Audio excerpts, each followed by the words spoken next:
Let's talk about Bellator 207, which takes place on Friday. Remember, back-to-back cards for Bellator. Bellator 207 on Friday and then 208 on Saturday. And the big feature is that heavyweight Grand Prix. Remember, at the end of it all, there will be a new Bellator heavyweight champion. However, in the co-main event, which we're going to discuss right now, the winner of the alternate bout between Roy Nelson at -355 versus Sergei Kharitonov at +255. The winner could slide in if one of the other four can't continue. So it's going to be a real pivotal matchup.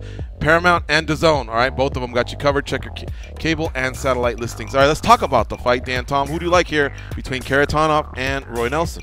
This is like two mountains of men, going at each other. Like, which one's going to crumble? I mean, they're both so massive. They're both so empowering, but they're not impervious. As strong as they are, they can be hit. Now, Roy Nelson's got a heck of a chin.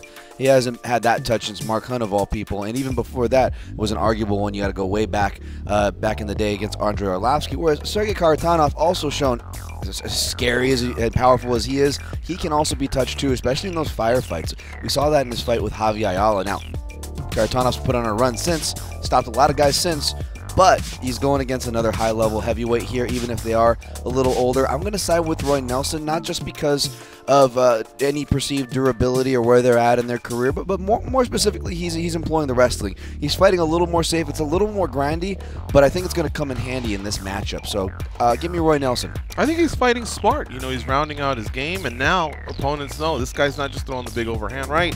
He may shoot in on me, and what happens when you start looking at someone that might shoot in on you? You get hit with the overhand right. I don't know. Look, I'm a big Kharitonov fan since his days with Pride. I've always had a soft spot for those guys, but what I've noticed is a few of them just don't have the best of luck in North America or against the American-based fighters, the ones that do have that type of all-around game, like a Roy Nelson, who's still in there, man. He's still in there, clocking in at Extreme Couture, doing his thing.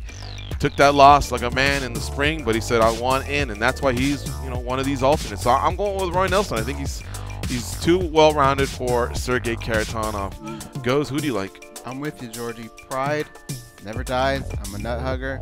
But that was a very, very long time ago. And Sergei Kharitonov is a tailor-made opponent for a guy like Roy Nelson. He gets hit with that punch quite a bit. Roy Nelson is pissed off, and I know he's going to turn around. I think he's going to end the fight with the big right hand. There you have it. That's our Bellator 207 breakdown. It all goes down on Friday. Keep it locked on MMA Junkie. We got you covered.